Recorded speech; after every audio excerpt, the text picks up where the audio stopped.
Good morning, Dr. Guruvidyathri garu.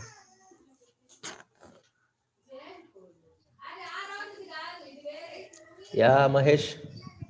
Good morning, Mahesh. Good morning, everyone. Yeah, good morning, I sir. think 5 people are joined. Okay. Yeah. Hi, Mahesh. Good to see you after a long Hi. time. Nice to see you after a long time.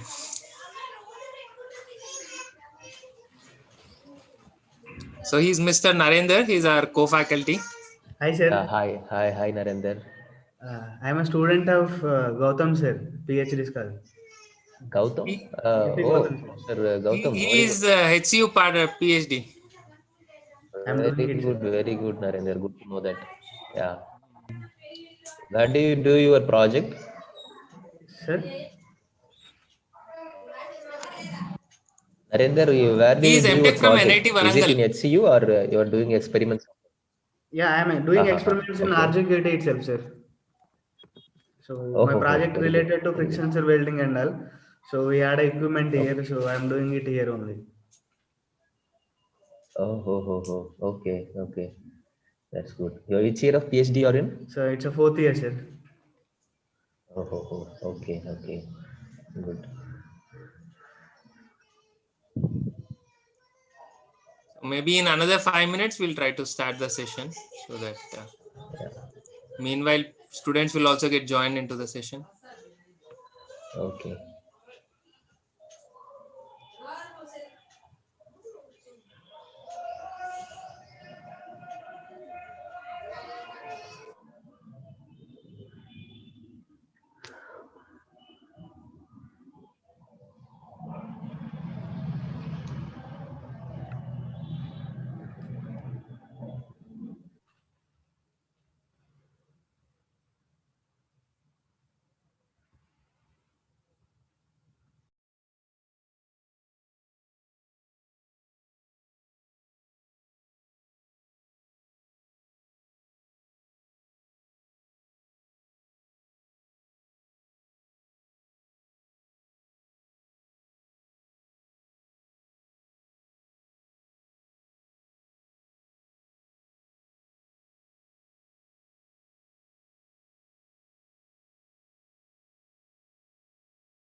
Yeah.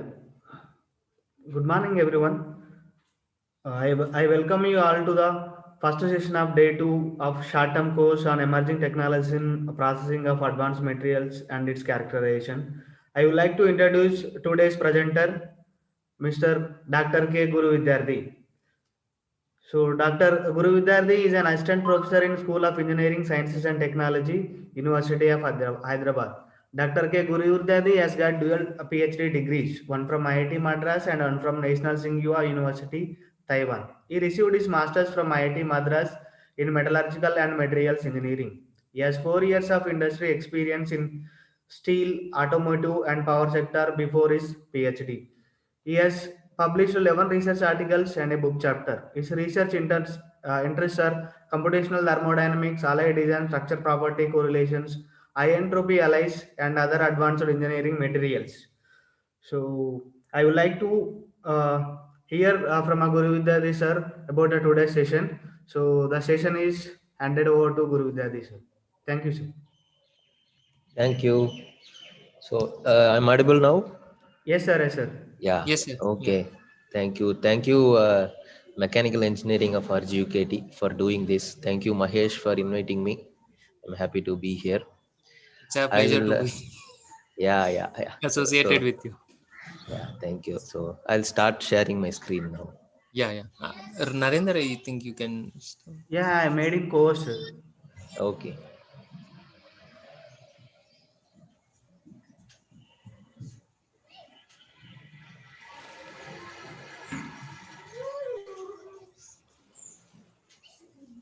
Is it fine now? Yes, sir. Yes, sir. Yes, yes, yes. Make it a slideshow, full screen.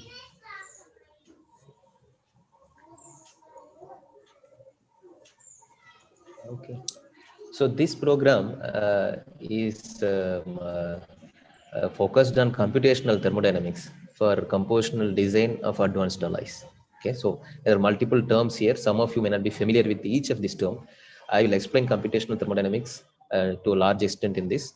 And compositional design is not something great, choosing the composition for your alloy. And advanced alloys, some of the alloys that I am working on are called high entropy alloys.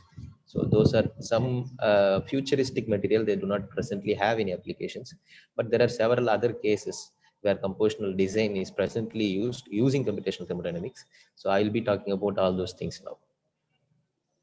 So to start with, since most of the audience is mechanical engineering background, any activity in materials engineering can be mapped into something like this. This is called a material tetrahedron, where different terms are given at different parts. This performance is what application oriented people bother about, right? How a material is going to perform in application. And that is going to depend on properties, and the properties are decided by structure. When I say structure, it is microstructure and crystal structure of material. Okay, we will talk extensively about the structure and how structure is manipulated. That is through processing of material. Okay, processing is a big gamut of mechanical engineers. So manufacturing is a big area where all different kind of processes come into picture. But apart from those processes, selection of composition before doing any process, okay, that also matters. So how to select composition, I would like to categorize that into this processing part. Okay, so this is how things are connected. So you do your different processing so that your structure is manipulated, and structure decides the properties, and the properties enable you to a particular application and the performance of the material. Okay, so any activity in materials engineering can be mapped into one of these things. Okay, you are focusing more on characterization in this particular program, so that is to evaluate this structure, but to predict the structure, that is where these computational thermodynamics come into picture. Okay, I'll give a brief intro about what is that microstructure that I'm talking about. Okay, so you have been seeing characterization course, so you are quite familiar with this by yesterday's classes itself. So this is just a small glimpse. You take any engineering component, cut a small part of that, put it into a mold like this, so that you can prepare it metallographically, polish it, put it under a microscope. These are the different kind of things that you will be able to see. Okay, these are grains, right? So grains can be single phase grains, or it can be multiple phases. These are two phases here. Okay. or they can have different shapes like this. So this is again grains of two phases, but the morphology is different. Okay, here morphology is to do with the shape. Here, the shape of the second phase, the dark phase, is different compared to this one. Okay, so morphology can be different in different microstructures, but ultimately these phases is what we are interested in. It can be a single phase depending on your material, or it can be multiple phases, and it, this particular microstructure belongs to a particular composition and at a particular temperature after a sequence of processes.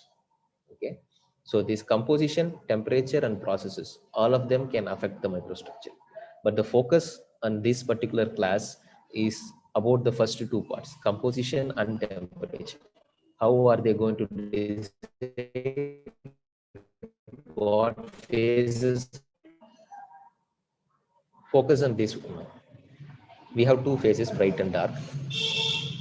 For example, it can be alpha and beta in some alloy system. Okay, so I hope phases is the term which is familiar to you by now. Okay, so this alpha can be this white phase, beta can be this dark phase.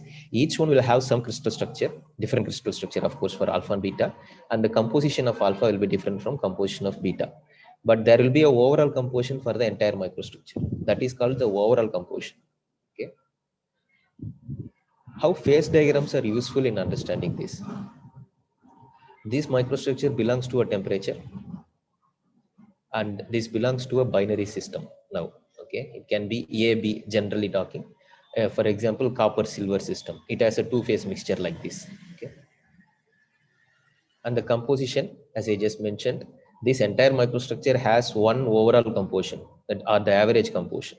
That is the composition of the alloy, not the composition of individual phases. So this is another parameter. For example, it can be 50 weight% of A and 50 weight% of B. So this is our input sort of thing to use phase diagram. We need to know at what temperature and composition, what phases are present. Okay, so now two phases are in equilibrium. That is the observation. And we want to know amount of each phase. Dark phase maybe 30% or 50%. So that is called amount of each phase. So in this case, 58% of alpha and 58% of beta. That is an example. Then individual phase compositions. Alpha can have 75% A and 25% B. Okay, so now this is not alpha and beta that we are talking about. Inside alpha, how much amount of A and B are present, like copper and silver are present. Another phase beta, it can have slightly different composition. And then the information about morphology. As I told, it is to do with the shape. And then there can be defects. They can be macroscopic, which come from different manufacturing processes. For example, in casting, you may have porosity. In powder metallurgy, you may have porosity. There will be some big chunks of holes in the microstructure. Okay, they are easy to see in optical microscope itself. They are pores. And there can be lattice defects. This line here is a grain boundary. Grain boundary is a lattice defect. There is no atomic arrangement. Inside each grain, there are trillions of atoms sitting in a particular crystal structure. Okay, but at the grain boundary, there is no crystal structure. So that is a lattice defect. That can be seen directly in optical microscope, but there are more defects like dislocations. Okay, so they cannot be observed easily under optical microscope. There are some care has to be taken for that. But an advanced instrument like TEM will be able to show you dislocations, which are called lattice defects. Okay, so this about this part, morphology and defects, phase diagram is not going to give much information. Of course, there is a field called nano-calfat. I'll be talking briefly about that. That takes into account grain boundary energy and all. But generally speaking, phase diagrams are not useful to know about morphology and defects. They are useful to know all these other information. Okay. So this is the input, the temperature and the overall composition. That is the input to understand the phase diagram. And there can be two phases, like what phases are in equilibrium, how many number of phases are in equilibrium. This is the information that we get out of phase diagram. Another one is amount of each phase and individual phase composition. That is the summary of this slide. Now, how the microstructure that we saw and the kind of information that I showed, how to see them directly from a phase diagram. That's what I'm showing here. This is the axis in a phase diagram. The x-axis has composition. XB is mole fraction of B. Okay. And as mole fraction of B increases in x-axis, mole fraction of A will come down. That is how a x-axis should be understood in a phase diagram. So from A to B, if you go, B amount is increasing, A amount is decreasing. Ultimately, you are reaching pure B. And you are starting with pure A, 100% A, it becomes 100% B. Fine. The y-axis, we have temperature. And there are different labels here and different lines. This orange line here is called the liquidus line. Above that line, we have this L, which is liquid, single phase liquid. So, and in between this blue line and yellow, orange line, we have two phases, L plus alpha. That is liquid plus a solid solution. Alpha is a solid solution here. That is another phase. And below this blue line is the solidus line, we say. Below the solidus line, there is only solid, and that is a single phase solid in this case, alpha solid solution. Okay. So how do we read this? As I told, the input, the overall average composition, take a random line like this. So this is the overall composition. And then temperature. From y-axis, draw a line, find out the temperature. Okay, so this combination of composition and temperature is your input. It's like a map. In a world map, you have this latitude and longitude. You have to have that coordinate so that you can locate a point. Similarly, here, this is the point at which we can see not the location, like in a map, we see the location. Here we see what are the equilibrium phases. So in this point, it is inside this two-phase region, L plus alpha region. So these two phases are going to be stable in that particular composition and temperature. Okay. So output is phase L and alpha. If there are more than one phase, then we can find composition of each phase and amount of each phase. I'm not talking about the techniques to find out this. There are things like lever rule and all. So they are used to find out amount of each phases. So generally speaking, these are the output that we get from a phase diagram. Fine. So if I want to talk about more uses of phase diagram, again I'll go back to the material tetrahedron. This is a different way the same material tetrahedron can be represented. I'm coming from left to right. So this is the application or performance that generally engineers are bothered about. They are decided by properties, different properties, mechanical properties fall under the structural, the yield strength, ultimate tensile strength, the amount of plasticity, elasticity, all those things come under this. Then there can be functional properties like magnetism, optical properties, electrical properties, electronic properties, and so on. And environmental concerns like corrosion resistance and things like that. Okay. So all these properties should be considered for the effective application. And the microstructure is going to decide the properties. In microstructure, what are the features present? That is something that I just discussed. Okay. And this microstructure can be manipulated by processing, choosing the right composition, doing the right heat treatment or the manufacturing process. Okay. So where the phase diagrams are useful is marked with this asterisk here. Okay. So it's not that the use of phase diagrams is restricted to these 4 or 5 different things. It has many uses, but these are the places where phase diagrams is directly useful. Okay. Choose the composition, compositional design part, heat treatment temperature, or casting or welding process parameters.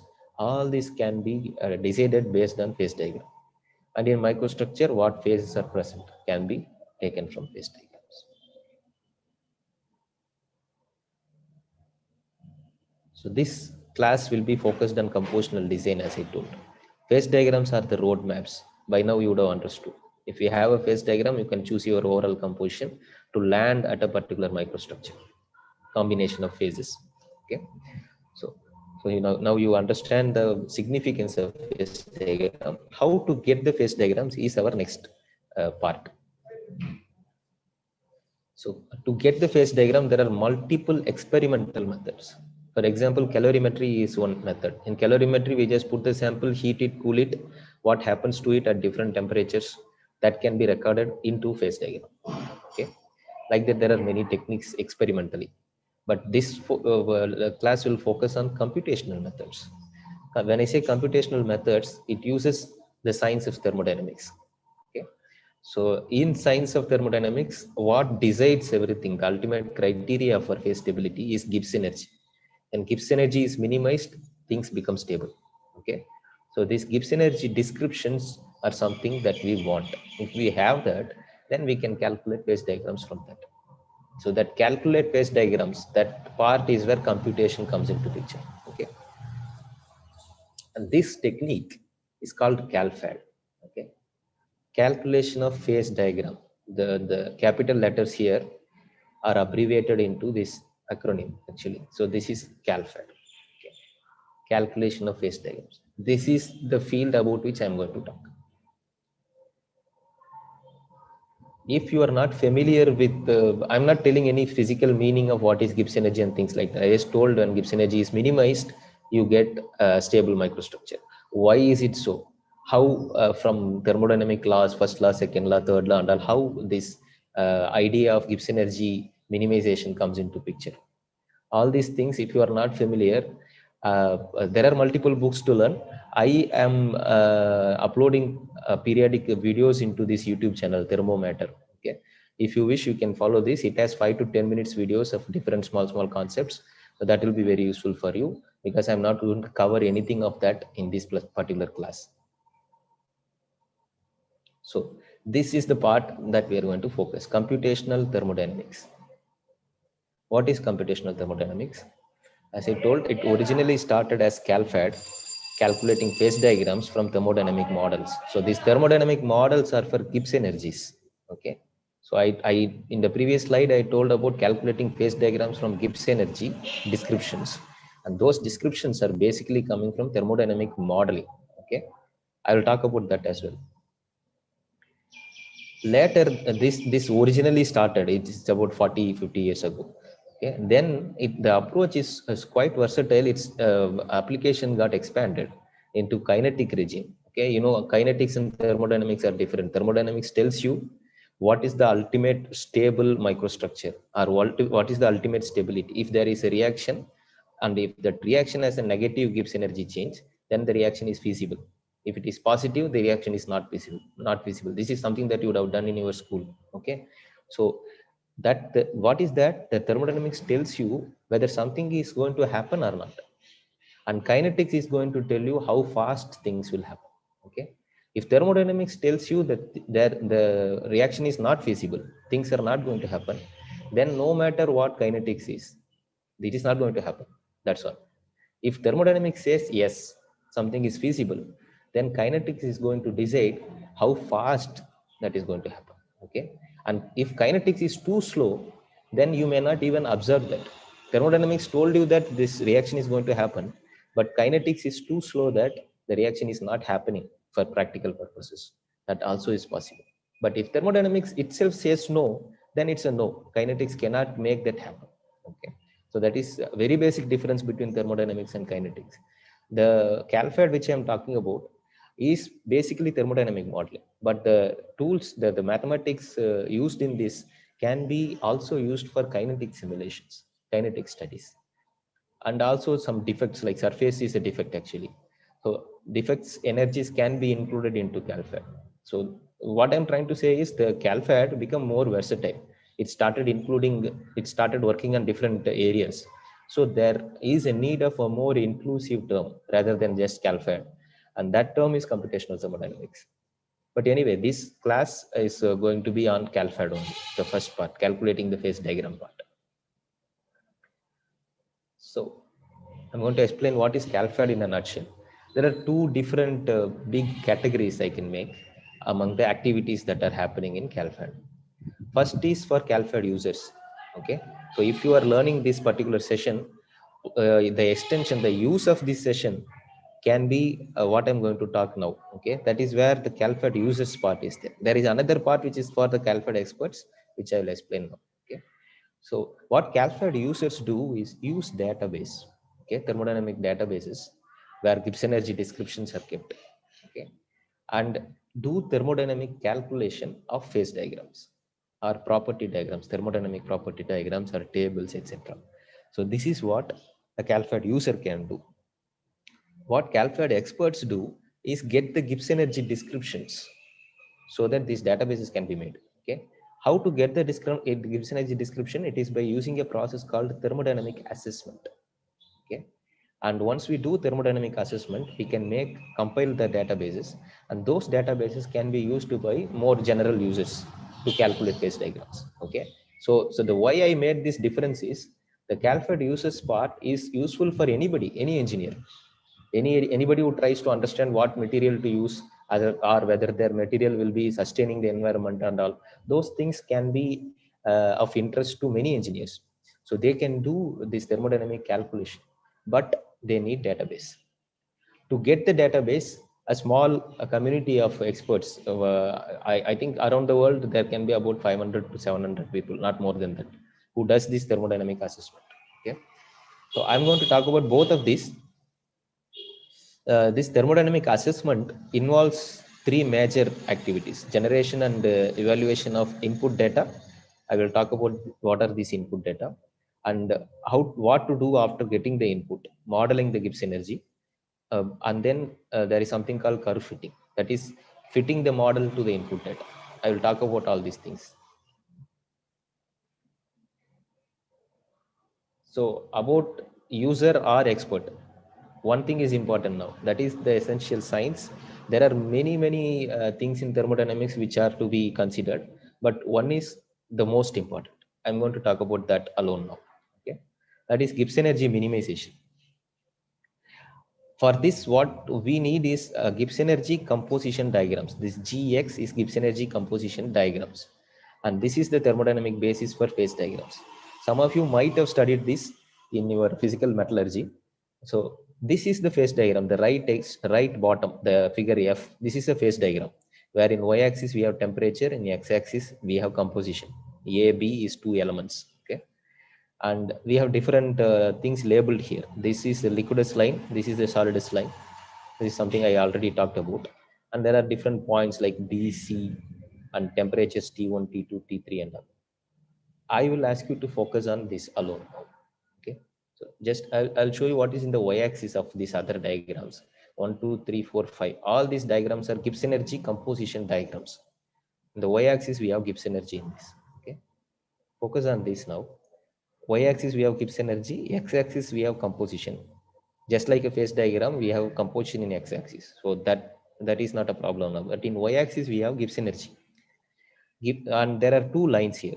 One is labeled as S, other one is L. So this is for the solid. In the initial phase diagram, we saw this solid as alpha. That is the solid here. And L is liquid. So one curve belongs to solid, one curve belongs to liquid. Okay. So these two are Gibbs energy values with respect to composition for each phase, solid phase and liquid phase. So when you have these kind of curves intersecting, you can draw a common tangent for both of them. Okay, and now we can get certain information out of this. If you see below this point B, from this capital A to B, this line is below the solidus line. I mean the liquid line, sorry. The liquid line is above and the solid line is below. So from here to here, solid has lower Gibbs energy than liquid. Similarly, from C to this capital B, you have liquid line below the solid. And in between B and C, the common tangent is drawn between solid curve and liquid curve. Okay. So what does it mean? It means from this point to this point, solid is stable. From this C point to this capital B, liquid is stable. Between B and C, both solid and liquid are stable. That is the meaning of it. Okay. This line, if you follow from here to here, this common tangent and up to here, this is the Gibbs energy minimized line. Okay. And that tells you what are the stable phases. Now we can directly map it into a phase diagram.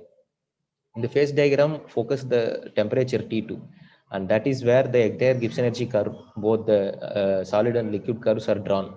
This Gibbs energy versus composition diagram is for a single temperature T2.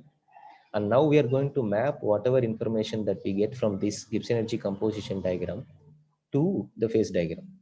At temperature T2, we have from here to here solid, From this point B to C, we have solid plus liquid.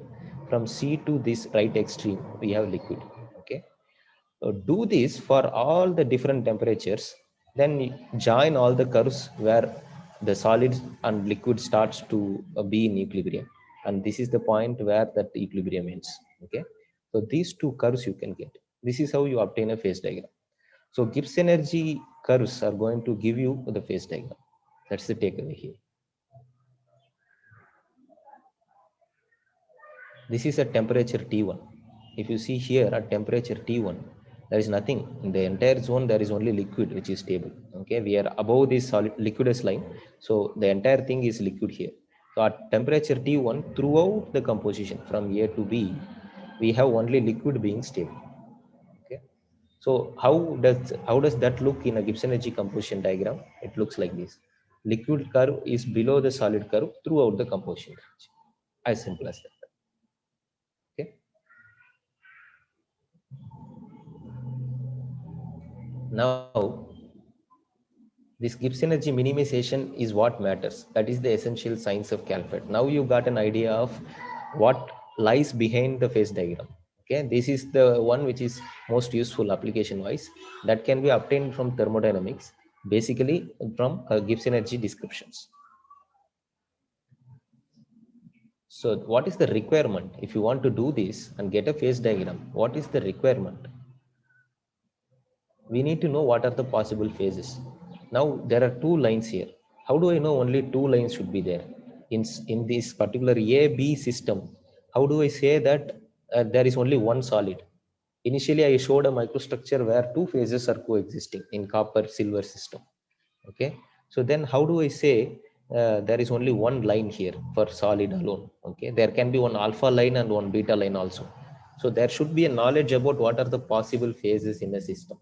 That is not very difficult to know. If you have at least one sample in this AB range, at least one sample, if you are able to characterize, you will get some idea of what is the kind of phases that are existing in this system. Like that, there are multiple ways in which we can know what are the possible phases in a system. Okay. Then we need to have these curves, Gibbs energy versus composition curves for each of that phase.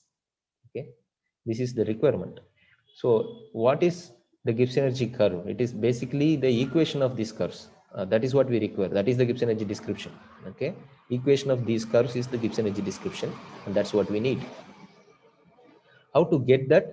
That is obtained through a process called thermodynamic assessment. This is what I indicated initially as the job of experts. Okay, so that we will come to that little later, because that is not too much useful for you, and it is very difficult to understand it also in a class of 10-15 minutes and all. But anyway, I'll try to give a small glimpse of what is happening in that as well. So before that, we will talk more about what are these Gibbs energy descriptions, how to use them, what are the tools available to use them, things like that. Okay.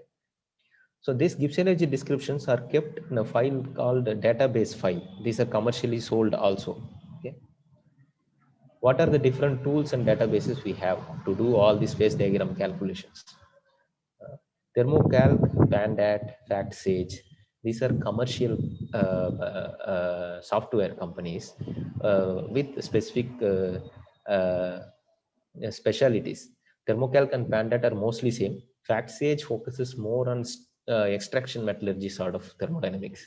Thermocalc and Pandat focus more on transformation thermodynamics. So these are commercial tools, okay, commercial softwares.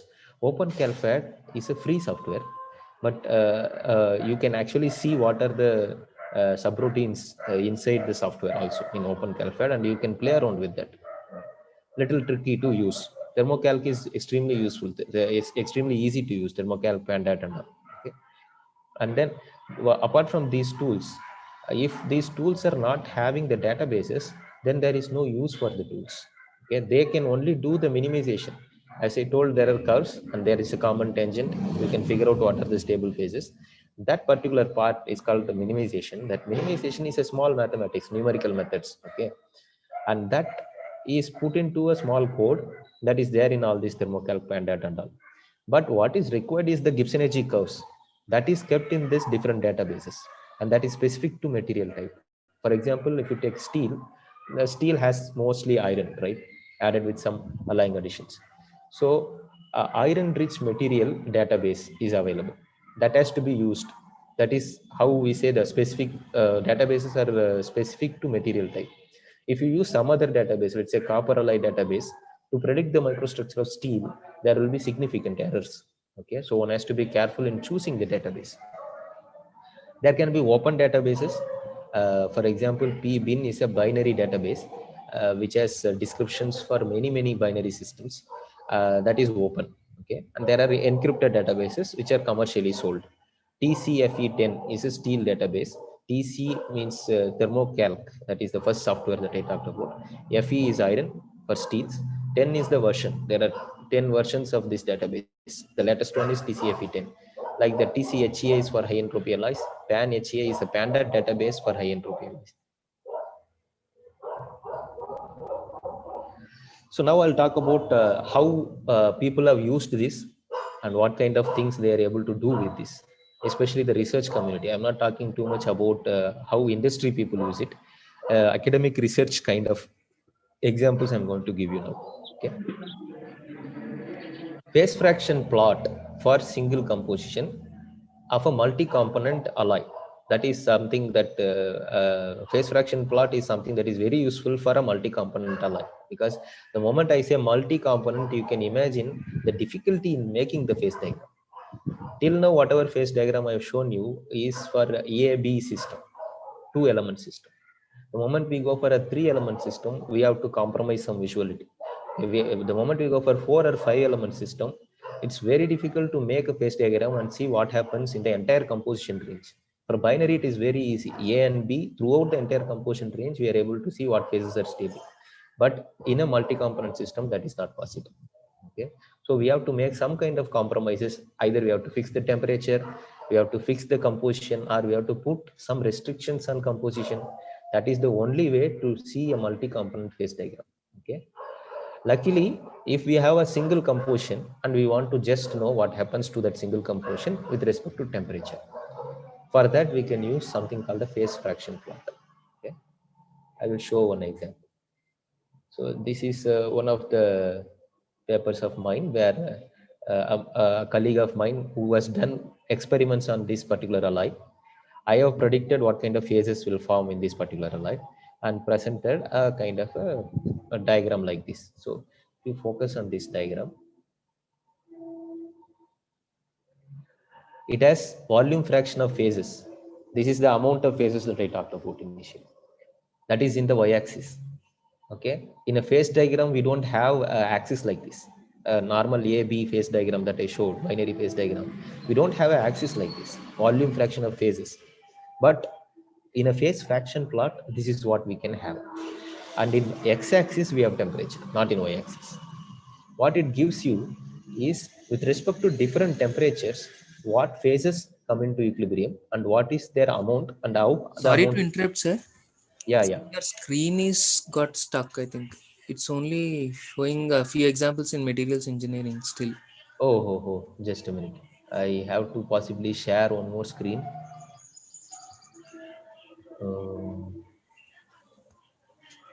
Share. Yeah. Can I share my entire screen? Share.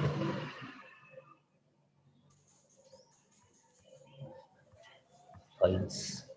No. Okay. Maybe I have to share one by one only. I am sharing it now. Is it visible now? Yes, sir. Now it is visible. Okay, fine. So I will show it again. So this is the alloy, aluminum, cobalt, iron, manganese, nickel.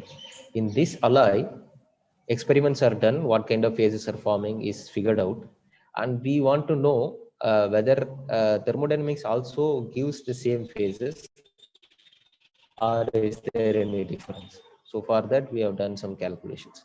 So this is the diagram which I wanted to show. Okay, so here in y-axis we have volume fraction of phases, in x-axis we have temperature, and there are different lines which are going up and down, which is basically telling us what are the phases that are coming into equilibrium, how their amount is varying with temperature.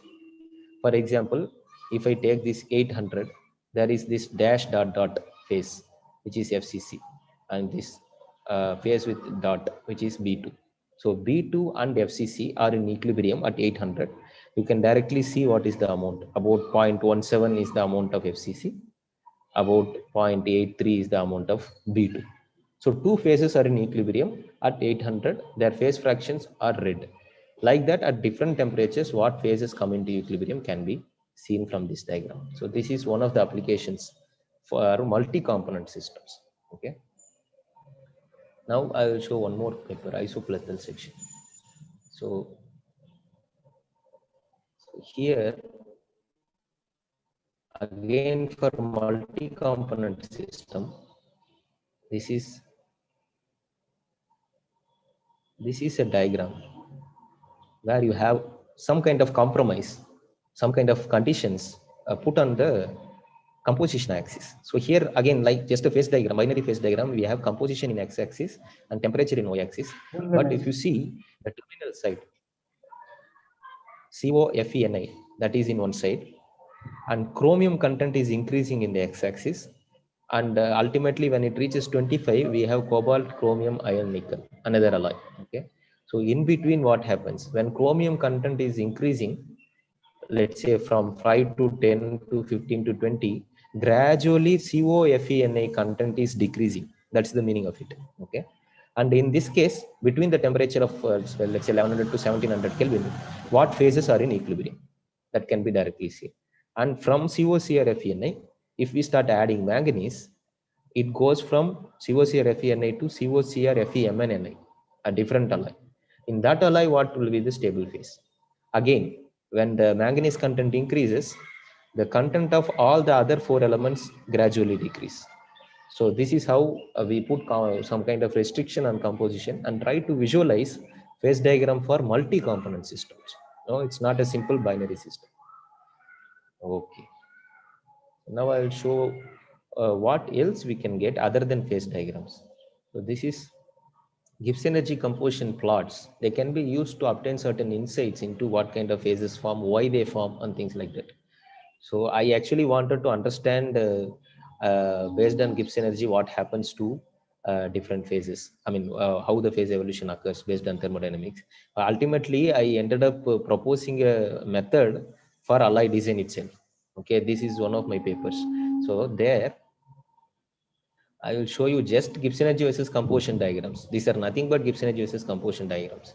But in that, we can extract several information, like what is the Gibbs energy for a particular composition. That is a straightforward thing to take. But if that value is highly negative, let's say here it is like -10 or something, right? So if it is highly negative, it means that phase is very, very stable. Okay. So I am having chromium nickel system. And if I add 3 more elements to it, will the stability of this phase disturbed or not? Okay, it depends on what are the other elements that I add. It also depends on how highly negative this particular value is. Okay, if it is highly negative, no matter what elements I add, this phase stability cannot be disturbed. This line is for particular phase. I'm putting it as FCC here. The FCC phase of chromium nickel is very stable. Let's say if it is instead of -10, if it is -50, that means that phase is very stable. In that case, if I add, let's say, iron or copper to this chromium nickel, that will not be disturbed. That single phase FCC will be very stable. That's the meaning of understanding the numerical value of Gibbs energy. If it is highly negative, that phase is highly stable. Another way is to see if there are two phases, how close are these two lines? If they are very close, and if you have, let's say, this dark line phase table, this dotted line phase can come easily if these two are very close. By some means, by some kind of manufacturing process or something, you can suppress this phase and make the other phase stable. So this is this difference between these two are quantified in terms of D. This D is driving force here. Okay, that is another thing which we can extract from phase diagrams. Sorry, Gibbs energy composition diagrams. Similarly, we can, instead of making the other phase stable, we can also think about suppressing that phase. Okay, that is also coming from the D value. And there are systems where something called immiscibility exists. Immiscibility means two elements do not want to dissolve in each other. We can measure how strongly they repel each other. Based on that, we can decide whether to have two elements together or not, what kind of elements to add so that two elements are staying together, or what kind of elements to add so that two elements are going away from each other. Those things can be manipulated, and if we can manipulate this, we can manipulate what kind of phases will come ultimately, and that phases are going to decide the properties and application, as I already told. So all those things can be manipulated right at the stage of Gibbs energy curves itself. Okay.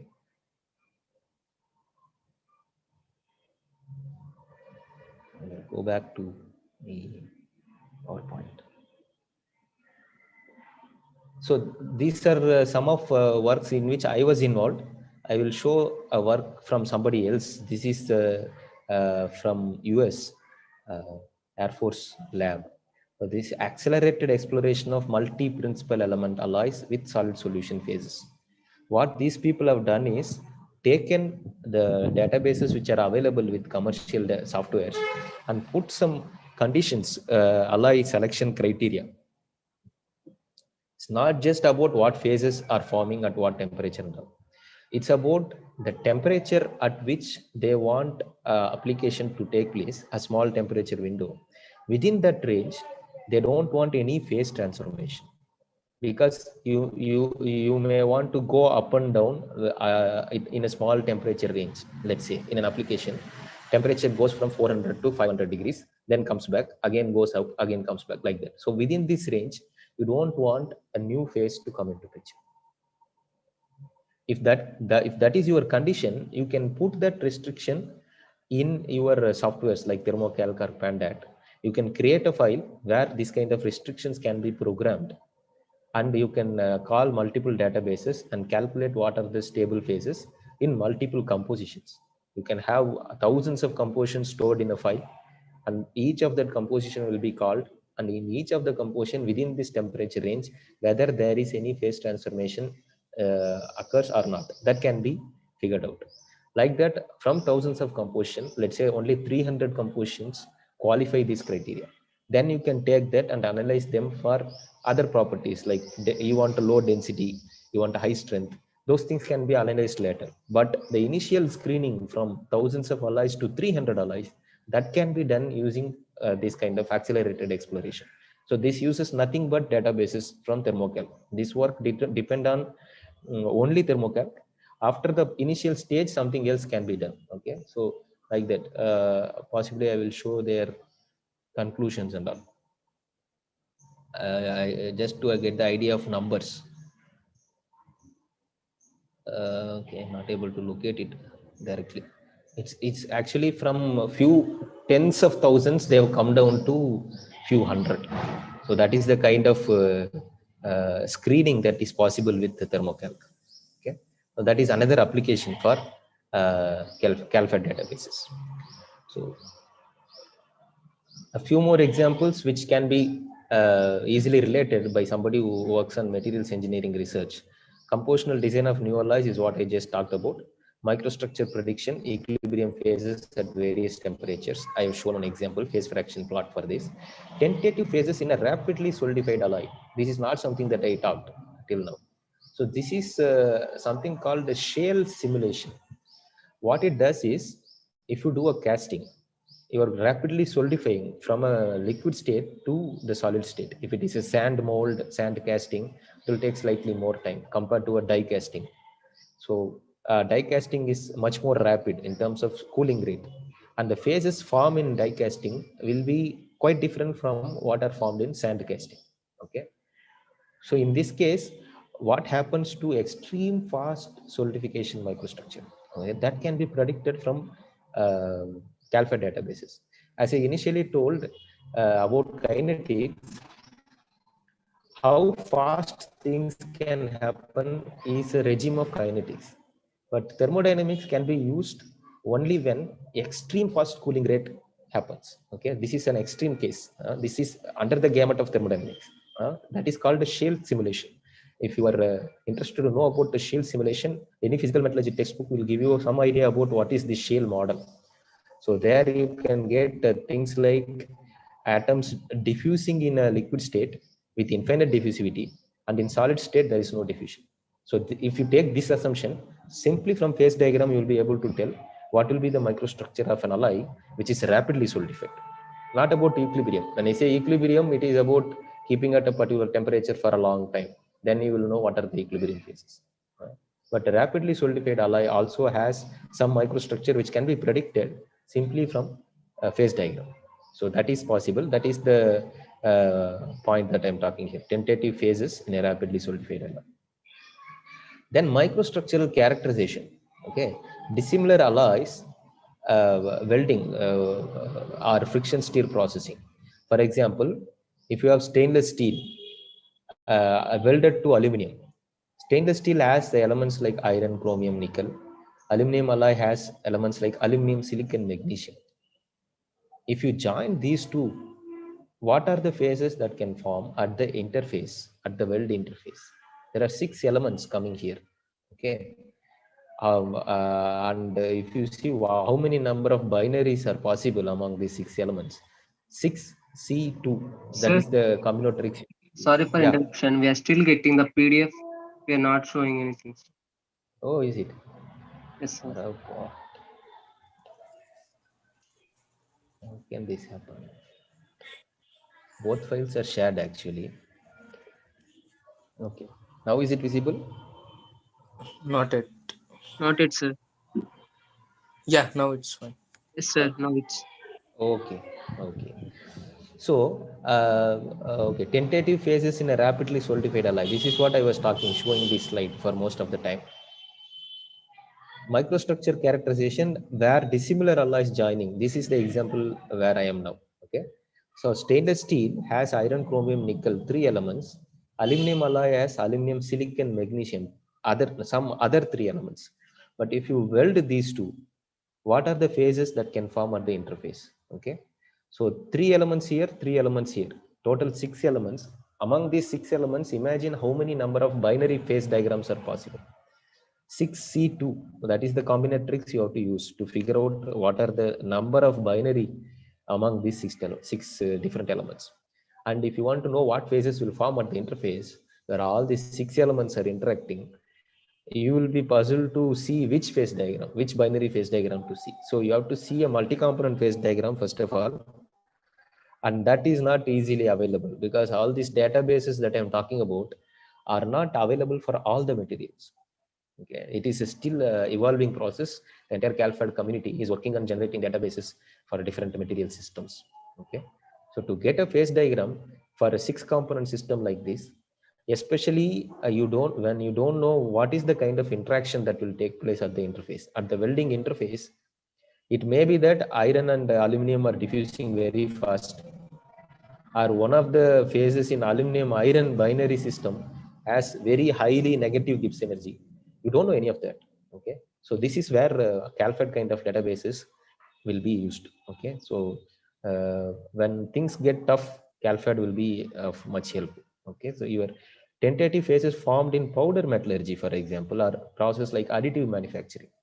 There also things are quite rapidly happening. In powder metallurgy, you will form some kind of mixture or mechanical alloying or any other process, making the powders or making the alloys in solid state. And then you go for something called sintering. Sintering happens in few minutes. Within that few minutes, whether the equilibrium phases that we are predicting from the phase diagram have formed or not is a question. But the phase diagrams will tell you what will happen to the microstructure if it is put into an application at some temperature, let's say, what will be the phases. And even in that 5 minutes exposure in a sintering, whether the equilibrium phases will form or not is a question, but you can predict the equilibrium phases and compare it with your microstructure. Then you will be able to get some idea about whether the equilibrium is achieved or not. Okay. Additive manufacturing, I think you will be having 1 or 2 lectures in future. Maybe in this, after 2 days, I guess, there will be 1 session on additive manufacturing. Better interpretation of XRD, SCM, BSc characterization results, EDS results, TEM characterization results. So you would have listened to XRD and SCM yesterday. there, if your phases identification, when it gets trickier, then CalFat predictions will help you. For example, XRD of a multi-component system, you will have n number of phases, n number of peaks, and you want to figure out what set of peaks belong to which phase. Okay, and you don't know. For example, if I talk about again that stainless steel aluminum welding, at the interface, if you are able to do XRD, something like a micro XRD or something, you will get so many peaks, and you will not be able to identify which set of peaks belong to which phase. There you can get a prediction done from CalFat, get the phase diagram or get the phase information. See, use that to predict what are your XRD phases. In XRD, there can be n number of candidates. Which candidate is favored by thermodynamics? That link you can get, and then characterize your, and then interpret your XRD results. Then it will be much more concrete and much more easy. It will just fall in place. That is the kind of help that you can get from CalFat. Okay. So then insights into phase formation, evolution, and stability. These insights is what I showed from Gibbs energy composition curve and all. How easy or difficult it is to get a phase or suppress a phase, things like that. Okay. So this is the part which is useful for many people. Now I'm going to talk about the CalFat expert's job. A small glimpse, maybe 5-6 slides I have on this. I'll go a little fast. It's maybe the first slide is slightly slow. After that, I'll go a little fast. I hope you'll be able to follow. Okay. Now, let's say we have a pure element A, and it gives energy is Ga, and pure element B, it gives energy is Gb. You have the x-axis where amount of B is increasing, mole fraction of B is increasing from A to B. Okay. Now, what is this line here? This is throughout the entire composition range, a line which is basically kind of averaging. Okay, so here you can see some blue atoms, which is actually representing solid A, this pure A. Okay, and similarly B at these red atoms belong to pure B. Okay, EAA, it means energy of the bond AA. So these blue atoms are bonded. Between one blue atom and the other blue atom, there is a bond energy, and that is E here. Okay, and that is going to affect the Gibbs energy of A, the Ga. Okay. Similarly, for B, there is a bond energy EBB, and that is going to affect the Gibbs energy of B. Now, I'm not telling you what is Gibbs energy, but I'm telling you the bond energy is going to affect the Gibbs energy. So that is one of the influencing factors for your Gibbs energy. Based on this bond energy, we can understand several things. That's why I'm bringing it here. So now if you simply take A and B, two solid pieces, and touch each other simply, they are not reacting or anything. Okay. What is the Gibbs energy of this total system, A and B together? So that is the Gibbs energy of mechanical mixture. In fact, you can have A powder, B powder, just mix the powder. They are not reacting. In that case also, it is called mechanical mixture. Okay, and that has certain Gibbs energy.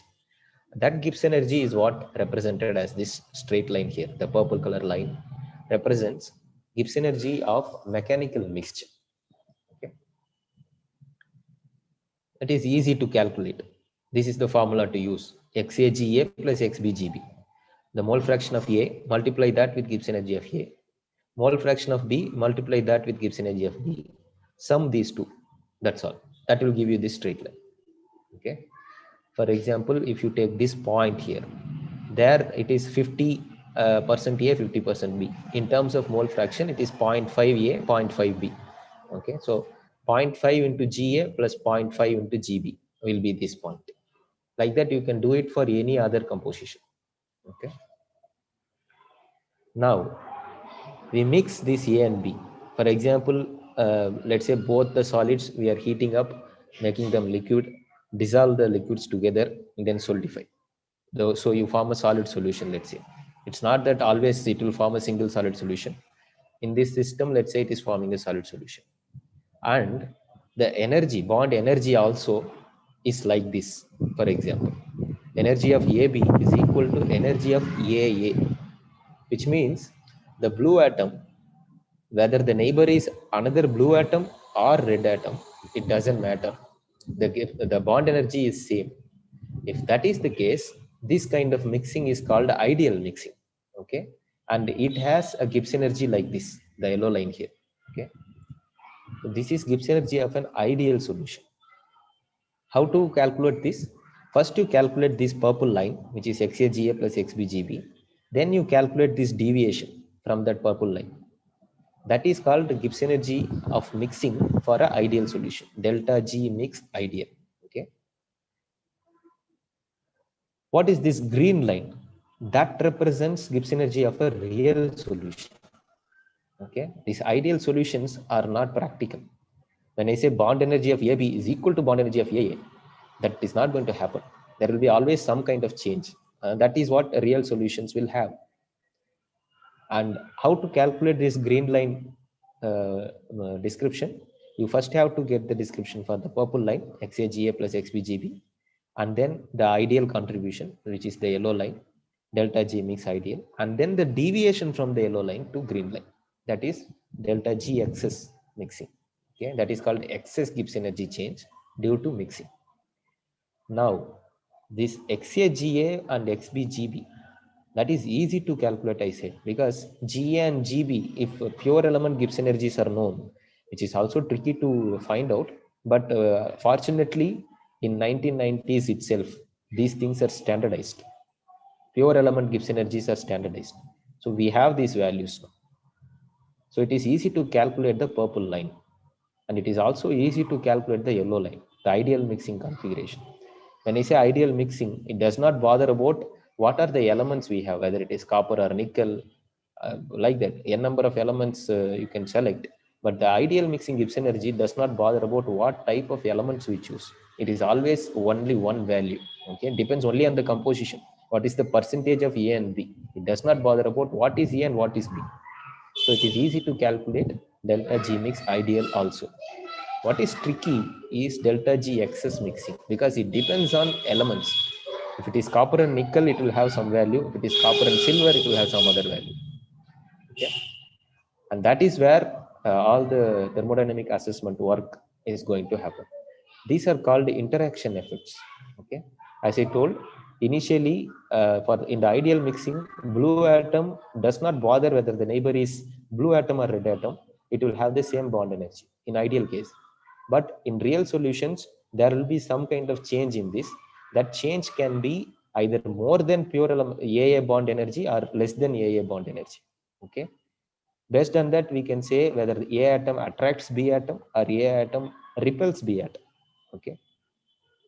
Those are called interaction effects. That is captured in this delta G excess mixing. And how it is figured out, the terminology that is used by Calford experts is L parameters, which is basically interaction parameters. Okay. And there is 1% Rayleigh-Kister parameter, we call it, RK polynomials, we say. So these are the parameters which are figured out by Calford experts, okay, using the process of thermodynamic assessment.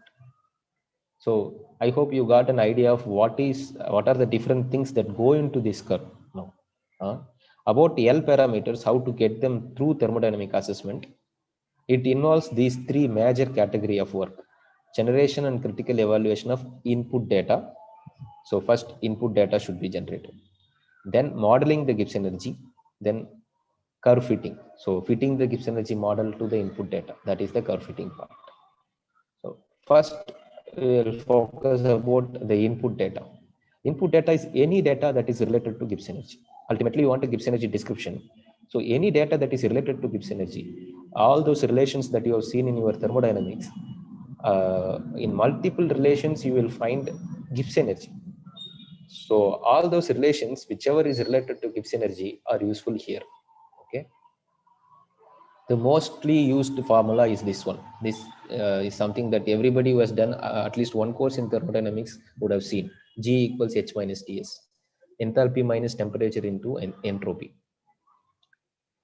So this is coming from thermochemical data. Experimentally, calorimetry will give you enthalpy data. Theoretically speaking, there are something called density functional theories. If in the audience, if any of you are from physics, you might be able to recognize what is this. This comes from a field called quantum physics. So quantum physics is going to tell you what will be the Gibbs energy also, but only difficult part is the formula and the calculation involved is too tricky. So there is some means by which it is made a little easier, and that means is density functional theory. So theoretically, the enthalpy values or entropy values can be calculated using some quantum physics based method. That is what these theoretical methods are. Calorimetry is something that I already talked about, from which we can get heat capacity. Heat capacity also is a familiar term to you. How much heat you have to supply to raise the temperature of a particular mass, a particular material. That Cp can be used to figure out enthalpy, integration Cp dt. And there can be heat of reaction or heat of transformation. When solid becomes liquid, it has to take in some heat. When liquid becomes solid, it has to release some heat. So that is heat of transformation. That can also be one enthalpy value. It is also called enthalpy of transformation. Again, from Cp value, entropy can be figured out. Cp by T dt. I'm not explaining what is entropy or enthalpy here. I suggest you to follow the YouTube channel that I initially showed you. Okay, if you want to understand genuinely what is this entropy, enthalpy, and all. Okay, so then heat of reaction by T, heat of transformation by T, all these formulas can be used to figure out entropy. And there is also something called configurational entropy. The ideal mixing contribution that I told, the yellow line, is basically this configurational entropy, which is easy to calculate.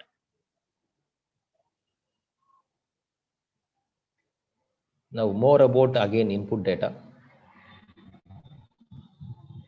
So this is another thing which is related to Gibbs energy. So there is A here, which is activity.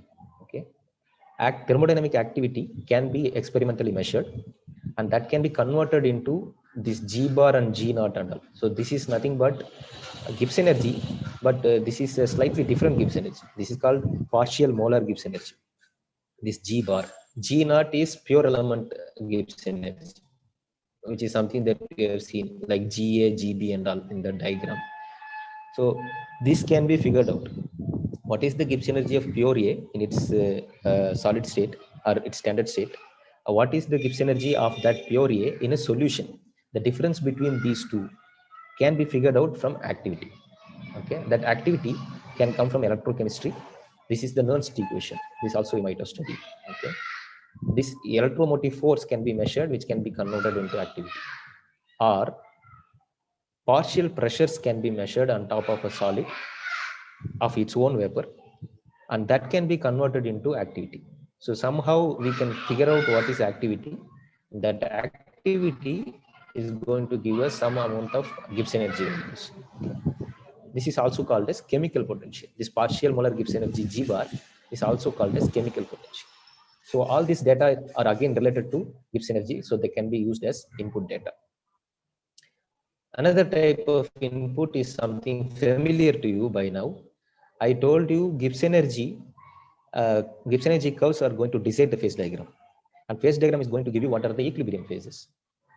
If you are able to get a sample, polish it, observe under a microscope, and see these are the phases in equilibrium. What does it mean? It means the Gibbs energy curves of these two phases should be intersecting like this. That is when you can get these two phases in equilibrium, right? So a microstructure is in a way related to Gibbs energy. So that is also an input parameter. Ultimately, from Gibbs energy, we want to predict microstructure. But if you have some scattered microstructure information, that can be used to predict the Gibbs energy description also. Okay, so that is another kind of input. That kind of information is called phase equilibrium information. From normal metallography, you can figure out that. So now we are done with what are the kind of different input data we can take. Then we can do a critical assessment of data. Means if one part of phase diagram has more data compared to other part, we will try to minimize this data and increase the data, something like that.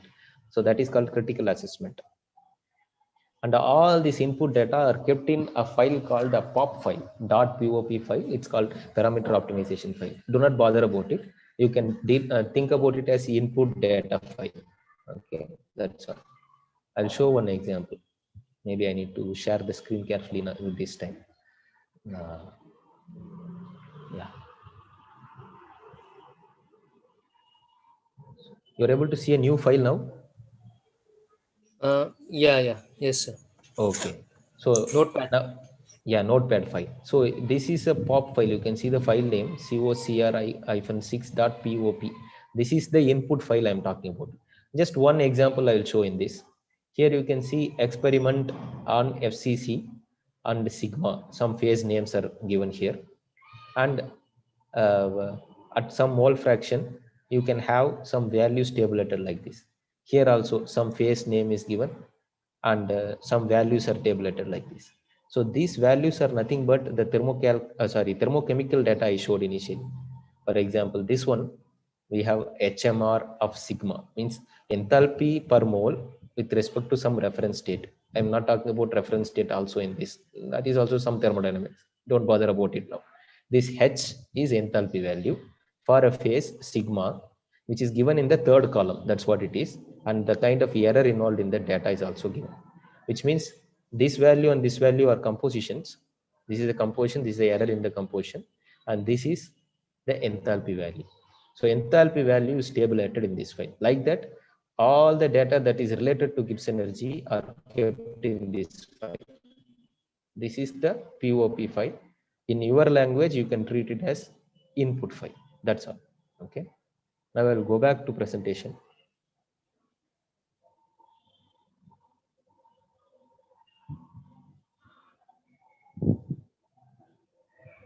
You're able to see the presentation? Yes, sir. Yes, sir. Okay. Yes, sir. Now we have the input file. So once we have the input file, we can go for modeling Gibbs energy. This also involves multiple things. I will give you a small overlook of this. So there is something called sublattice formalism, which is a mathematical formalism. It uses information like crystal structure, stoichiometry. Stoichiometry is basically to do with the composition. There is something called Wyckoff position. In physics, people talk about Wyckoff position. Okay, it's about the electronic configurations and all. Okay, based on that, we can do some mathematical formalism called sublattice formalism and model Gibbs energy.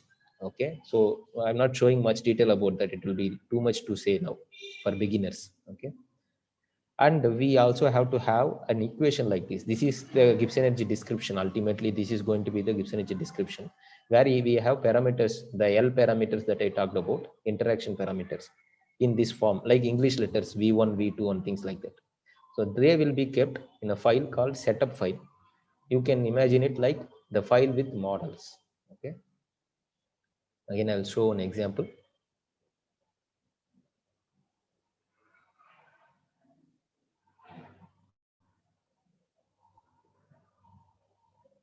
So in this example, for a phase sigma, there is something written here 3, 10, 4, 16 and all. This is about the sublattice formalism. There are 3 sublattices. In each sublattice, how many atoms are sitting? That is the meaning of it.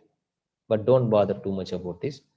Here we have Gibbs energy of something, cobalt chromium slightly mixed in different ways. Okay, for all these different phases, I mean all these are to do with sigma phase. For all these phases, we have this V1 V2 kind of thing. This is the model parameters. We want to know what is the value for this V1 and V2, and that is the ultimate Gibbs energy description. Okay, how to get that is the next step.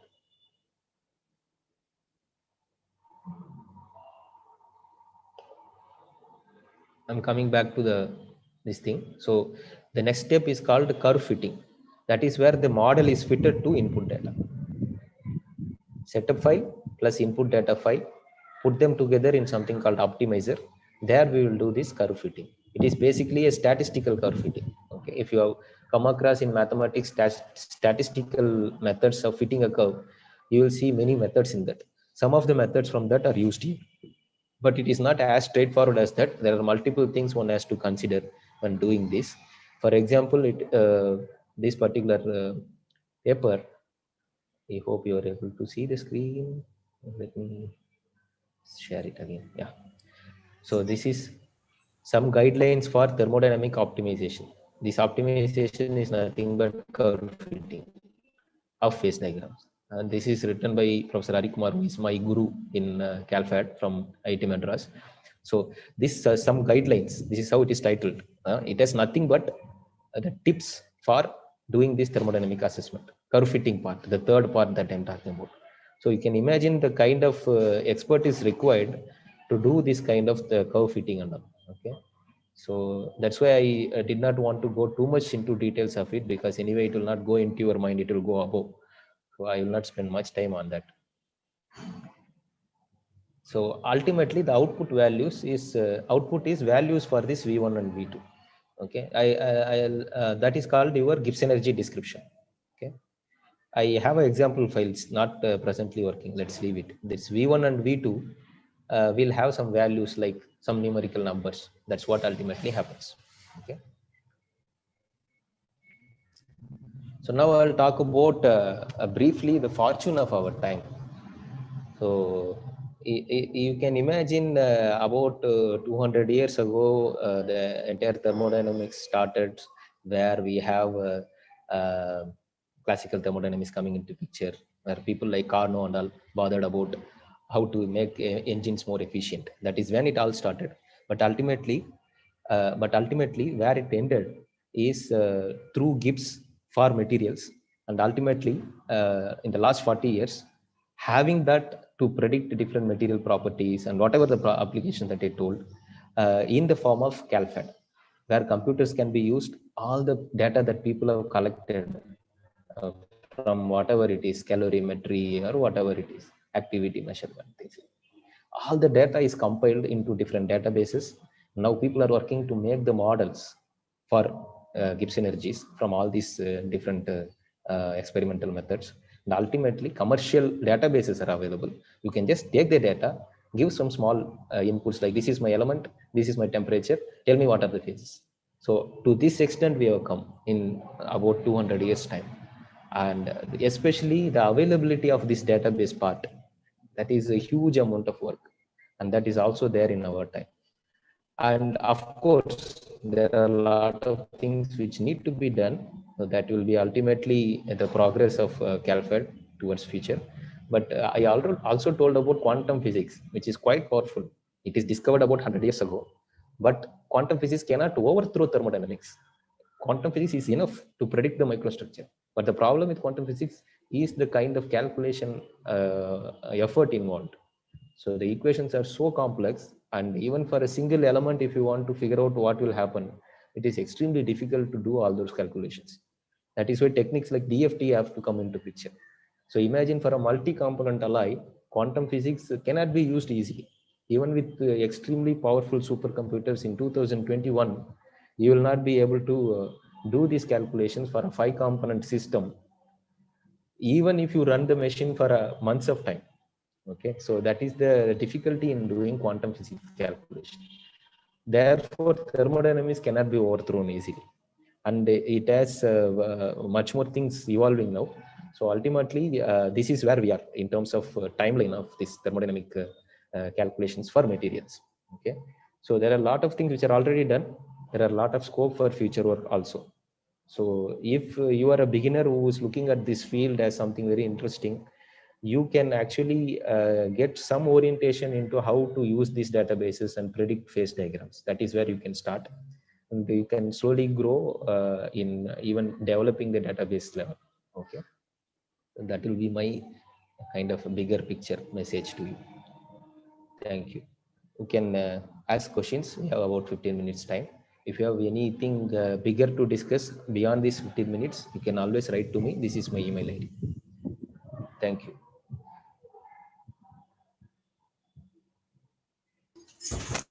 Participants, whoever is having any doubts, you can get it clarified. Participants can unmute yourself and then ask your doubts.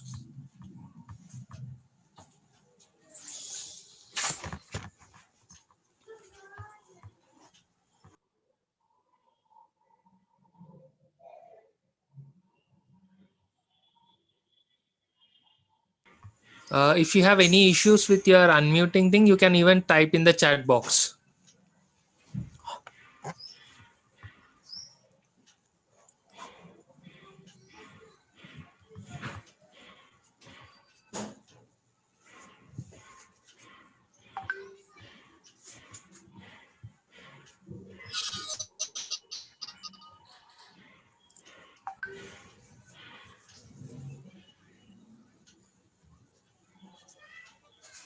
So anybody? Probably too much to digest in 1.5 hours, 1 hour 15 minutes.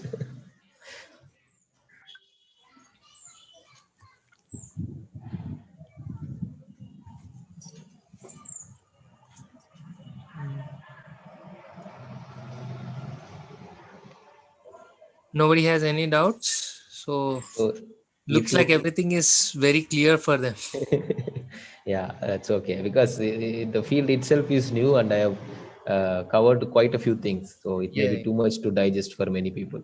Yeah, seeing the phase diagram is something that people would have done, but there are so many things behind phase diagram, that is not something people would have given a thought. And there are so many things, and I covered in 1 hour 15 Yeah, minutes yeah. almost semester course. And I put it into an essence form, so possibly not Okay, too much one I question want we to. have, so what's the advantage of it in modern science? One more question is also is there. Same guy, yeah? Okay. Yeah, same. Why should we do research in this field? What's the advantage of it in modern science? Mm, uh, Advantage, if you want me to tell, if you think about any technology, okay. For example, let's take rocket science. The jet engine's efficiency is going to be the limiting factor there. How efficient is your engine? That is going to be the limiting factor there. For example, 40, 50 years ago, we had a flight journey, which is very, very costly. Even an upper middle class person cannot afford to have a flight journey easily. That is how it was. But today, it is not like that. The reason why jet engine tickets have, the price of jet engine tickets have come down is basically because your jet engines got much more efficient. Why the engines got efficient? What decides the engine's efficiency? Mechanical engineers know that it is ultimately Carnot's expression, which tells you that the temperature between which the engine operates, the body at high temperature and body at low temperature, between which the engine operates, that temperature difference is going to be the deciding factor. Okay, the higher the difference, the more efficient is your engine. What is the highest temperature you can have? 1200 or 1150 is what it is now presently, but 40 50 years ago it was not the case. How the temperature at which engine can work, the maximum temperature, has increased up to this level. It is basically to do with the material. It's called a nickel based superalloy. That is the present material which is used in jet engines, and that can push the efficiency to such a high level that fuel is saved. When fuel is saved, the ticket price can come down. Okay, ultimately what can happen to the society at large, the economy at large, when something like air travel becomes cheaper, is something that we see today. The 40 years of growth that we had, economic growth, has a lot of due for this cheaper air travel technologies, and that is enabled mainly by one factor: jet engines efficiency. And that is enabled mainly by one factor, that is material. And that material is selected through so much of alloy design, compositional design, all the things that I talked about. How people arrived at the composition of nickel based superalloy, that is by all these kind of technologies, all the calfat kind of fields. That is going to tell you which material to choose, and that is going to enable any technology, and that is going to change the world in a sense. Okay, so you can see what is the potential it has. I think we have couple of will questions it, in will chat it box. predict any miscibility gap in phase diagram? Of course, yes. Of course, any feature of a phase diagram can be predicted. In the future, can the quantum computers can solve three-phase or more thermodynamic assessment? Quantum computers are much more powerful, but till now, for calculations that are done in the conventional supercomputers, are not tried in quantum computers, because we do not yet what to say come to a matured technology level when it comes to quantum computers. So we don't know about the potential of quantum computers. If they become extremely powerful and a day-to-day technology, and if they are able to handle quantum mechanics calculations, the entire thing can be thrown out. All the databases that we have, all those things can be thrown out. But whether that will be possible or not, is still a big question. That is one thing. Secondly, whatever we have till now is experimentally verified data. I told about getting the input from experiments. So when there is some experiment coming into picture, all the theoretical things should approve that experiments. If the theory says something else and experiment says something else, we have to go with the experiment. Experiment is the king, my professor used to say. Okay, so everything else has to agree with the experiment. That is the nature. We have observed the nature. If quantum physics calculations are not able to predict something that is already observed by people, then we have to throw quantum physics away. The advantage of thermodynamic databases is that they are not just theoretical databases. They take experimental input. So we have to approve the thermodynamic databases with more conviction than quantum physics calculations. Okay. Okay. Then any some more questions? Feedback link. Okay. What are the suggestions you want to give for anyone who want to start their career in this field, BTech in mechanical engineering? Yeah. And then what exactly is the difference between quantum computer, supercomputer, and artificial intelligence? Is there any? It's a very different area question. Fine. Thank you. Fine. So I will start with this first question. What are the suggestions you want to give for anyone who want to start their career in this field? As I told, you can get a flavor of what is being done in this just by getting the academic software. Academic software is free. Thermocalc academic version is free. It can work for 3 component system, not more than that. You can also get some databases free with that academic version. You can also get something called user guide from thermocalc website. You can also get some example files from thermocalc website. So this is the suggestion I will give you. Go to thermocalc website, download the academic version software. It will have databases in that. Download user guide, download example file. Start executing examples one by one. Okay, so you will get a hang of how to use this software. Then download some papers where this alloy design kind of, I showed one paper like accelerated exploration in the nature communications.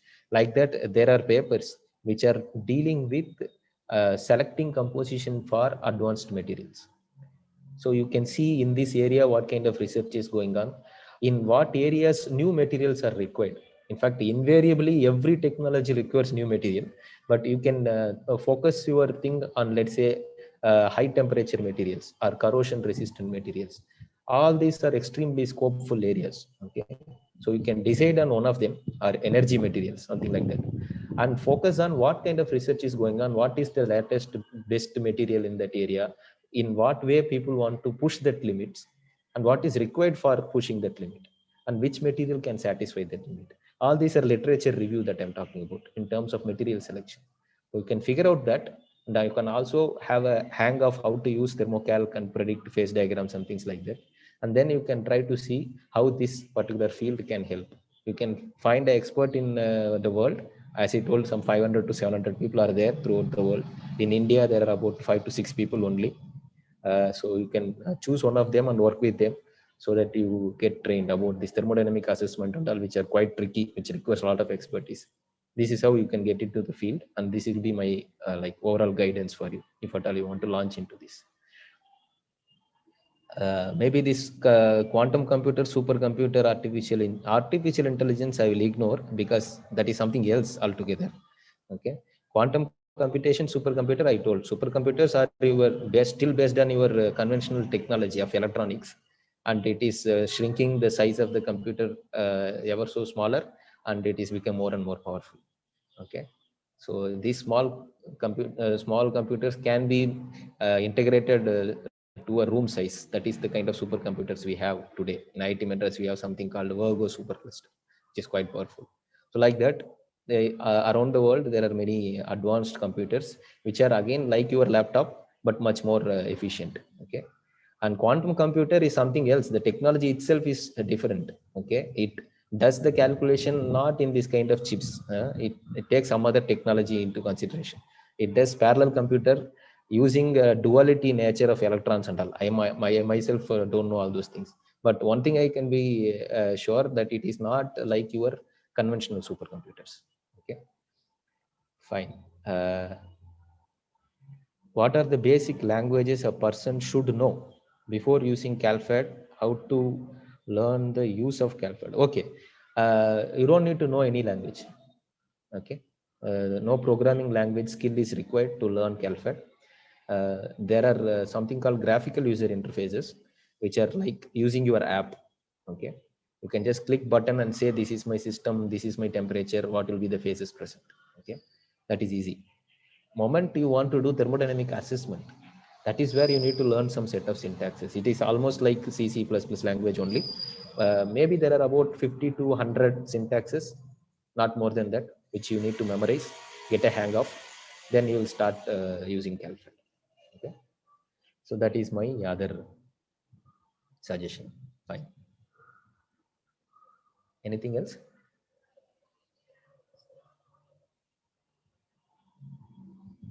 I think, yeah, that is fine. I think those are Okay. the questions from the participants. And okay, let me thank Dr. Guruvidyathri Garu. So thank you for spending your valuable time and giving insight details about the thermodynamics aspect right from physical metallurgy, where you have touched about the phase diagrams and then going into the concepts of how to go it into a CalFAD. So it would be very helpful for all the participants who have attended this session. And in fact, I should thank the resource person, in spite of having some issues with the network and all, but still he has done his best to make sure that the session goes on. Yeah, yeah. Wi-Fi. So Good enough it was. Yeah. yeah. So in spite of all the troubles he had, he has so kindly accepted our invitation and make sure that the session goes well. So I'm very thankful to Dr. Guruvidyathri Garu again and again. Yeah. So hopefully, and if at all the participants have any other doubts or clarifications in future, you can always write to him, and he is a very student friendly, and he would help his best so that in his area, whatever he can do, he'll be able to help you all. Thank you, Yeah. sir. Thank you very much for Thank your you. kind gesture. Thank you. Thank you. Yeah. Thank you Thank all. you very much.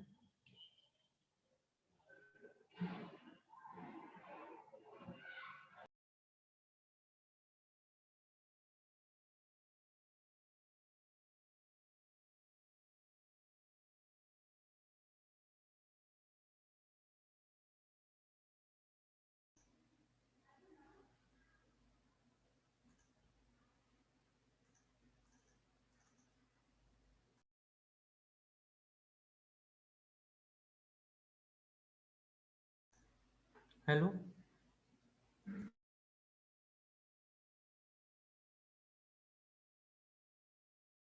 Hello, sir.